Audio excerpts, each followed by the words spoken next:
এই তৃণমূল দলের হাতে নিজের ভোট ব্যাংকে 35 থেকে 40 লক্ষ ভুয়া ভোটার আছে।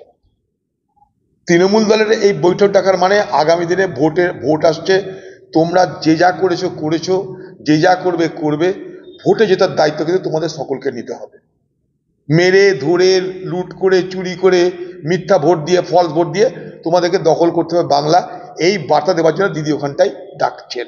আর দিদির দলের মধ্যে যে বিভাজনের, দিদির দলের মধ্যে খোকাবাবুর সঙ্গে যে দিদির যে দূরত্ব, সেই দূরত্বকে মেটানোর জন্য তিনি একটা আপ্রাণ চেষ্টা করবেন।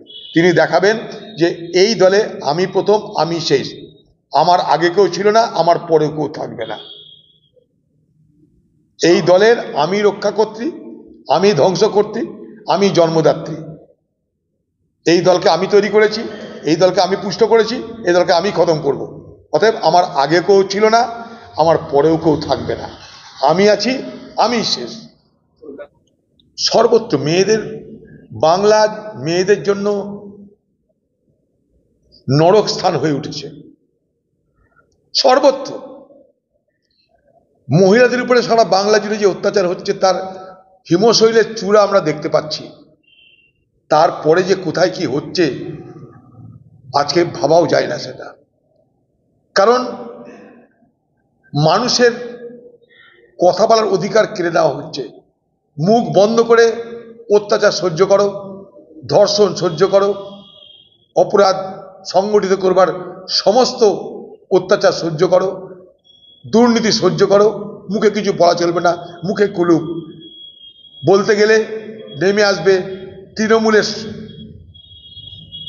গুন্ডাদের, তৃণমূলের অপরাধীদের নৃশংস আক্রমণ, আর পাশাপাশি পুলিশের এবং মস্তানদের যৌথ ষড়যন্ত্রে নানাভাবে তাদেরকে বিভ্রান্ত করা, মিথ্যা কেসে অভিযুক্ত করবার নানা ছলচাতুরি শুরু হয়ে যায়। মুখ বন্ধ করার এই খেলা এ বাংলায় তৃণমূল নতুন করে নতুন সাজে আমাদের কাছে নিয়ে এলো। বাংলার মা বোনেদের সত্যি আজ বড় বিপদের দিন। বাংলার মহিলাদের জন্য এ বাংলা ক্রমশ নরকে রূপান্তরিত হচ্ছে। এবং তার অভিযোগের ভিত্তিতে একজন সহায়কর্মীকে পুলিশ গ্রেফতার করেছে। আমি একটু আগে বললাম আপনাদের, বাংলা আজকে মা বোনেদের জন্য নরকের দেশে রূপান্তরিত হয়েছে। যেন বাংলার মা বোনেদের ভাগ্য লেখা হয়ে গেছে যে তাদেরকে যৌন নির্যাতন সহ্য করতে হবে, তাদের উপরে অত্যাচার হলে তা সহ্য করতে হবে মুখ বুঝে। এটা যেন বাংলার মা বোনেদের জন্য পশ্চিমবঙ্গের তৃণমূল সরকার নিয়তি লিখে দিয়েছে, তাদের ললাটে লিখে দিয়েছে যে তোমরা মেয়ে হয়ে জন্মেছ, এ বাংলায় তোমাদেরকে অত্যাচার সহ্য করতে হবে। জানি না এর থেকে বাংলার মুক্তি কবে হবে। আমি হতাশা সুরে বলছি না, কারণ বাংলার মা বোনেদের যদি প্রতিবাদ শুরু না করে, বাংলার সাধারণ মানুষ যদি প্রতিবাদ না করে, তাহলে কিন্তু আজ আপনার ঘরে যা হয়েছে কালকে আমার ঘরে হবে, আজকে আমার ঘরে যা হচ্ছে কালকে আপনার ঘরে হবে। কেউ বাঁচবে না অপরাধীদের এই দীর্ঘ হাত আপনার ঘরে পৌঁছাতে, কেউ বাধিতে ঠেকাতে পারবে না। অপরাধীরা যত প্রশ্রয়প্রাপ্ত হবে, আমার আপনার ঘরের মা বোনেদের বিপদ তত বাড়বে। অপরাধীদের প্রশ্রয়প্রাপ্ত হওয়া থেকে অপরাধীকে রক্ষা করতে এই সরকারের বিরুদ্ধে বাংলার সাধারণ মানুষকে প্রতিবাদ করা দরকার। সে প্রতিবাদের নানা ভাষা আছে, নানা ব্যাখ্যা আছে। সেই প্রতিবাদ ব্যালট বাক্সে হয়, সেই প্রতিবাদ রাস্তায় হয়, যেভাবেই হোক বাংলার আপামর মানুষ তৃণমূল নামক এই দানবের সরকারের বিরুদ্ধে প্রতিবাদ করুন, প্রতিবাদ করুন, প্রতিবাদ করুন। কে কাকে প্রশ্ন দিয়ে জানি, এগুলো সব চলে আসছে রীতিরীতি, তাই জানি আমরা। কখনো কুম্ভ হয়, অর্ধকুম্ভ হয়, তারপরে পূর্ণ কুম্ভ হয়, তারপরে মহাকুম্ভ হয়, এটাই জানি। দিদি তো চণ্ডীপাঠ করে মাথার তলে শিব নিয়ে ঘুমায়, ওদিকে কোথা থেকে জগন্নাথকে ধরে নিয়ে আসছে কোথায় দীঘাতে। দিদির এগুলো বেশি জ্ঞান আছে। দিদি কখনো হয়তো পশ্চিমবঙ্গের শঙ্করাচার্যই হয়ে যেতে পারেন, বলা যায় না। আমরা শঙ্করাচার্য শুনেছি, দিদি হয়তো বললো আমি শঙ্করাচার্যই হয়ে গেলাম। তাই হয়তো নতুন করে অনেক তার কোন বছর কোন তারিখ নতুন তার ব্যাখ্যা চলে আসছে বাজারে, আমরা জানি না। আমরা এইসব সাধু সন্ত যারা আছে, বিভিন্ন সমাজে যারা মাথারা আছে, কোথাও মৌলানা মৌলবীরা আছে, কোথাও সাধু সন্তরা আছে, তাদের এটা সাবজেক্ট। এটা আমাদের সাবজেক্টের মধ্যে পড়ে না।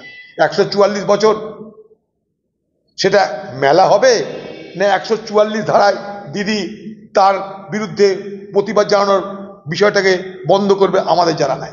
এটা 144 হবে না 544 হবে, কবে থেকে কুম্ভ না আমি জানি না আপনি জানেন।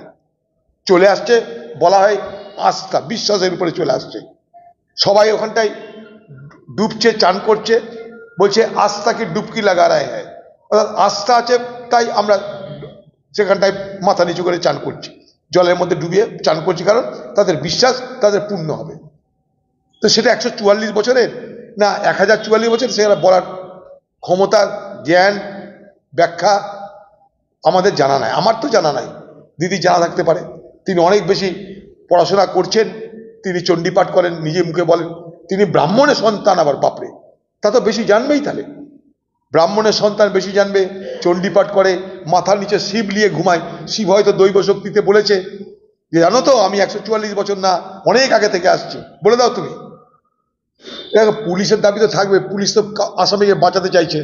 মানলাম যে সিসিটিভি ফুটেজে পুলিশ বুঝে ফেলেছে যে রেষারেষি করতে গিয়ে অ্যাক্সিডেন্ট হয়েছে, কিন্তু সে গাড়ির মালিকগুলো কারা?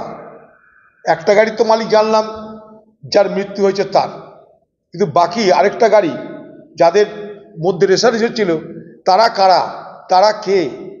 খবরের কাগজে নাম চলে আসছে কোথাকার কোন যাদব, সে চুরি কেসে গাড়ি চুরি করে ধরা পড়েছিল, সেই আবার এই গাড়ি চালাচ্ছিল।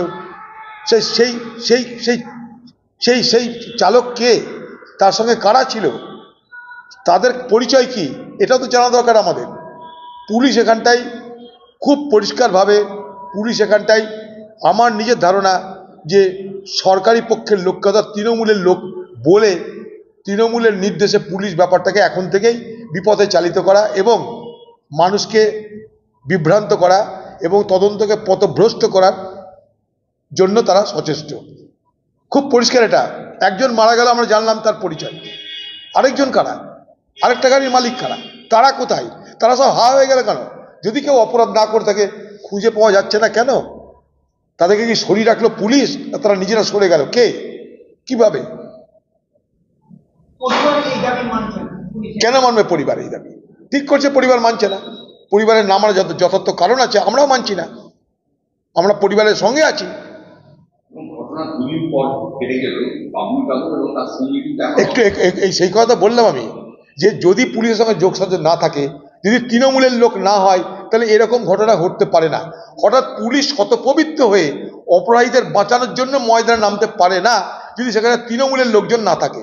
এটা একদম কমন করোলারি, এটা একটা সাধারণ একটা সিদ্ধান্ত এটা, যে পুলিশ তাদেরকেই বাঁচাবে, তাদেরকে রক্ষা করবে, সেই তদন্তকে তারা গোলমাল পাকানোর চেষ্টা করে, পথভ্রষ্ট করবে, বিভ্রান্ত করবে, যেখানটায় সরকারি দলের ইন্টারেস্ট আছে। ইন্টারেস্ট মানে তাদের কাউকে বাঁচানোর ব্যাপার আছে, তাদের কাউকে ভাবমূর্তি রক্ষা করার ব্যাপার আছে। এখানে তাই হচ্ছে। কি হচ্ছে তদন্ত বুঝতেই পারছেন। আমরা যেটা বলি যে তদন্তটা কি হচ্ছে তার উপরে নির্ভর করবে এই যে অপরাধ, এই যে দুর্নীতি, তার অপরাধীদের চিহ্নিতকরণ তখনই সম্ভব যখন তদন্ত স্পষ্ট হবে, তদন্ত নিরপেক্ষভাবে হবে।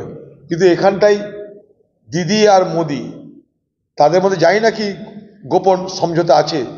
বারবার আমরা দেখছি যে কেন্দ্রীয় সংস্থার এক একটা তদন্ত বারবার বিপথে পরিচালিত হচ্ছে। যেমন আরজি করেও দেখলাম, শিক্ষক নিয়োগেও দেখছি, সর্বত্র একই জিনিস দেখছি। আমরা চাই তদন্ত নিরপেক্ষ হোক এবং দোষীদেরকে গ্রেপ্তার করা হোক এবং যারা বঞ্চিত তাদেরকে চাকরি দেওয়ার ব্যবস্থা করা হোক। তিনটা আমাদের বক্তব্য। দেখুন, এগুলো অন্যায় হচ্ছে। উৎসব সকলের, আমরা বলি ধর্ম যার যার, উৎসব সবার। তো উৎসব যখন সবার, তাহলে ছুটিও সবার। সেখানে মানে বিশ্বকর্মা পুজোর পরে যেন হাত না পড়ে, ঈদ উল ফিতরেও যেন হাত না পড়ে, আমরা সেই মতের পক্ষে। বাংলায় এ ধরনের সংকীর্ণ মানসিকতার বারবার প্রকাশ ঘটছে। বাংলার জন্য এটা মানানসই নয়। এই বাংলা সংস্কৃতির বাংলা, এই বাংলাকে সংস্কৃতির বাংলা হিসেবে বাঁচিয়ে রাখার দায়িত্ব এ বাংলার প্রত্যেকটা মানুষের। ঈদ উল ফিতরও বাংলায় হয়েছে আগে, বিশ্বকর্মা পুজো যুগ যুগ ধরে হচ্ছে, ঈদ উল ফিতরও যুগ যুগ ধরে হচ্ছে। কিন্তু এই নিয়ে আজকের মতন এই রাজনৈতিক ছেঁচড়ামি হতে আমি কোনোদিন দেখিনি। কোথায় চলেছে মুর্শিদাবাদ বলুন। এবং এইসব অপরাধীদের সঙ্গে তৃণমূলের প্রত্যক্ষ যোগাযোগ আছে। তৃণমূলের যে কোনো নেতার, যে কোনো কর্মীর প্রথম আইডেন্টিটি হলো তার কোমরে একটা পিস্তল থাকতে হবে। তার কোমরে পিস্তল না থাকলে সে তৃণমূলের কোনো কর্মীর মধ্যে গুনতি হবে না। তৃণমূলের কর্মীর সব থেকে বড় পরিচয় তার কোমরে একটা পিস্তল, নাহলে তার কর্মী হিসাবে গুনতি হবে না। তার বাজারে কোনো দর নেই। দর বাড়লে পিস্তলের সঙ্গে আবার 4 চাকার গাড়ি, তারপরে দর বাড়লে 4 চাকা গাড়ি থেকে গুলি চালানোর ব্যবস্থা আছে। অদ্ভুত তৃণমূল দলের আজকের এই পরিস্থিতি তৈরি হয়েছে। তাই এটা 4টে 5টা এগুলো কোনো ব্যাপার না। তৃণমূলের যে কোনো কর্মীর কাছে পিস্তল অ্যাভেলেবেল, পুলিশ কিছু বলবে না, জেনে রাখুন আপনারা। আর তৃণমূলের কর্মীদের পিস্তল তাদের আইডেন্টিটির নাম, তাদের পরিচয়। যে তৃণমূল আমি, তাই দেখো কোমরে পিস্তল। তৃণমূল আমি, তাই পুলিশ কিছু বলে না। তৃণমূল আমি, তাই ট্রাফিক ভেঙে বেরিয়ে যাব। তৃণমূল আমি, তাই হেলমেট পরবো না। এগুলো কতগুলো প্রচলিত সত্য একদম। দেখুন, আপনি শুধু কলকাতা পৌরসভা কেন, পশ্চিমবঙ্গে যতগুলো পৌরসভা আছে প্রত্যেকটা পৌরসভার স্কুলের হালাতটা দেখুন। এমনও স্কুল আছে পশ্চিমবঙ্গের পৌরসভাগুলোতে, মনে করুন ছাত্র হতে 1টা, টিচার 11টা। যান খুঁজে নিন, তাদেরকে কোনো প্রোডাক্টিভ কাজে লাগানো হচ্ছে না। সারা পশ্চিমবঙ্গের প্রথম কথা, সরকারি শিক্ষা ব্যবস্থা ভেঙে চুরমার। আপনি গ্রামে যান, প্রাথমিক স্কুলের শিক্ষক নেই, বেঞ্চি নেই, চেয়ার নেই, ফোন নেই, কিছু নেই। আপনি মাদ্রাসায় যান, শিক্ষক নিয়োগ বন্ধ। অতএব সরকারি যে শিক্ষা ব্যবস্থা, সেটা মনে করুন পশ্চিমবঙ্গে আগামী দিনে ধূলিসাতের পথে, জীবাশ্ম হিসাবে আগামী দিনে পড়ে থাকবে পশ্চিমবঙ্গের সরকারের পরিচালিত শিক্ষা ব্যবস্থা। যা কিছু হচ্ছে সব বেসরকারি। গ্রামে গঞ্জে যেখানে যাবেন, তৃণমূল দলকে পয়সা দাও, প্রশাসনকে ঘুষ দাও, তৃণমূল নেতাদের মাল খাওয়াও, স্কুল খোলো, যা খুশি তাই ফিস দাও, কেউ কিছু বলার নাই।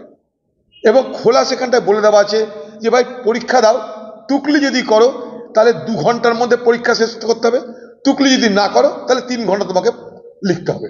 টুকলি করলে 2 ঘন্টার মধ্যে তোমাদের পরীক্ষা শেষ করতে হবে, 2 ঘন্টা পর খাতা নিয়ে নেওয়া হবে, কারণ তুমি টুকলি করছো। টুকলি করার ফেসিলিটি দেওয়ার জন্য তাতে তোমাকে লিখতে হবে। টুকলি যদি না করো তাহলে বেশি টাইম দেওয়া হবে। এটা পশ্চিমবঙ্গের স্কুলগুলোর, কলেজগুলোর আজকের এই হাল হয়ে গেছে। আপনারা খোঁজ নিন, জানতে পারবেন। যেগুলো বেসরকারি প্রতিষ্ঠান, সেখানেও এই জিনিস চলছে, সর্বত্র দুর্নীতি চলছে। এখন তিনি তো এক এক সময় এক একজনের হয়ে ওকালতি করেন। কিছুদিন আগে তৃণমূলের ওকালতি করছিলেন, এখন বিজেপির ওকালতি করছেন। তাই উকিলের নিজের পরিচয় কি সেটা আমাদের জানা নাই। কে কোথায় শান্তি আনবে, সারা ভারতবর্ষ জুড়ে কি হচ্ছে আমরা সবাই দেখতে পাচ্ছি। অতএব কে কোথায় কোন আর্টিস্ট কি বলছে, কোন নায়ক নায়িকা কি বলছে, ওই নিয়ে আমরা মাথা ঘামাচ্ছি না, দেখতে পাচ্ছি বাজারে কি হচ্ছে না হচ্ছে। এখন সিপিএমও মানানসই হয়ে যাচ্ছে যুগের সঙ্গে সঙ্গে। সিপিএমের যারা ক্যাডার আছে তারা মনে করছে যে কাট আউট নিয়ে গেলে তারা বেশি প্রচার পাবে। এটা করছে, কি করা যাবে, এটা আমাদের কিছু বলার নাই। এবং পাশাপাশি ভোট কুশলীদেরকে আবার নিয়ে আসছে, মানে অন্যান্য পার্টির ডানপন্থী দল। বামপন্থী নামে আছে বামপন্থী বলে, সেই তো ধারা নেই কোথাও। উপরে পর একটা নাম আছে বামপন্থী, বিরোধী রাজনীতি করছে, এইটুকুই জানি আমরা। আর যার কথা বলছে সে মীনাক্ষী, তার তৃণমূল সিপিএম পার্টিতে সে পপুলার লিডার, তাই তার দলের কর্মীরা মনে করেছে কাট আউট তার থাকা দরকার। এই চিন্তার বিষয়। বাংলাদেশের সঙ্গে আমাদের যে সীমান্ত, সেই সীমান্ত তো সর্বত্র ফেন্সিং নেই, কাঁটাতারের বেড়া নেই। স্বাভাবিকভাবেই বাংলাদেশের সঙ্গে আমাদের যে সম্পর্ক, সেই সম্পর্কে এতদিন ধরে যাতায়াতটা এইভাবেই হয়ে এসছে। আজ নতুন করে উত্তেজনা তৈরি হওয়ার কারণে ওপার বাংলা এপার বাংলা উভয় বাংলার লোকেদের দুরবস্থা বাড়ছে। ওপার বাংলায় আজকে যা পরিস্থিতি, এই পরিস্থিতি আমরা এর আগে কল্পনা করতে পারতাম না। সব থেকে কাছের, সব থেকে বন্ধু রাষ্ট্র, সব থেকে প্রতিবেশী, সব থেকে পড়োশি বলে জানতাম বাংলাদেশকে। আজকে সেই বাংলাদেশ ক্রমশ যেন আমাদের হাতের বাইরে চলে যাচ্ছে, আমাদের ধরাছোঁয়ার বাইরে চলে যাচ্ছে, আমাদের ভাবনার বাইরে চলে যাচ্ছে। এটা আমাদের জন্য অত্যন্ত দুর্ভাগ্যের, এটাই মনে করি, অত্যন্ত দুর্ভাগ্যের এটা আমাদের জন্য। এবং এর জন্য আমাদের সকলকে ভুগতে হবে। আজ হয়তো আমরা ভাবছি যে আজকে কিছু হলো না, কালকে কিছু হলো না, আগামী দিনে বাংলাদেশের সঙ্গে বাংলাদেশের এই পরিস্থিতির জন্য আমাদের সকলকে কিন্তু ভুগতে হবে। তাই এই উত্তেজনা বন্ধ করার দায়িত্ব এপার বাংলা ওপার বাংলা, মানে ওপার সরকার এপারে সরকারের উভয়ের দায়িত্ব। ওদিকে যারা আছে বাংলাদেশের সরকার তাদের, ভারতবর্ষের সরকার তাদের, তাদের মধ্যে যতদিন না পর্যন্ত বন্ধুত্বপূর্ণ সম্পর্ক হবে ততদিন এই সীমান্ত রেখাগুলো উত্তেজনাপ্রবণ থাকবেই থাকবে। ওপার বা ওপারের মানুষ তাদের সঙ্গে যতক্ষণ পর্যন্ত ভারতবর্ষের মানুষের, বাংলার মানুষের যতক্ষণ পর্যন্ত না সেই আত্মিক সম্পর্ক হবে, আমি বলছি কি সৌহার্দ্যপূর্ণ সম্পর্ক হবে, ততদিন পর্যন্ত কিন্তু উত্তেজনা চলতেই থাকবে। এটা কিন্তু বড় দুশ্চিন্তা, বড় দুর্ভাগ্যের। আমাদের এই জেলার হাজার হাজার মানুষের আত্মীয় থাকে ওপারে, আবার ওপারের হাজার হাজার মানুষের আত্মীয় এপারে চিকিৎসা করাতে, বিয়েতে অংশগ্রহণ করতে, উঠতে বসতে, এপার ওপারে যাতায়াত সব তছনছ হয়ে যাচ্ছে আমাদের। পড়বেই তো, সরকার করছে, হয়তো নিশ্চয়ই তারা তৃণমূলকে ভোট দেয়নি, খোঁজ নিয়ে দেখুন, তারা তৃণমূলকে ভোট দেন, সেই অপরাধের নামই বাদ দিয়ে দাও। এটাই ভোটার তালিকা তৈরি হচ্ছে। ওরা জানে কোথায় কতটা ভোট পেয়েছে, যে বুথে দেখেছে ভোট কম বাদ দাও। এই বাংলা চলতে পারে না এইভাবে, অরাজকতার বাংলা।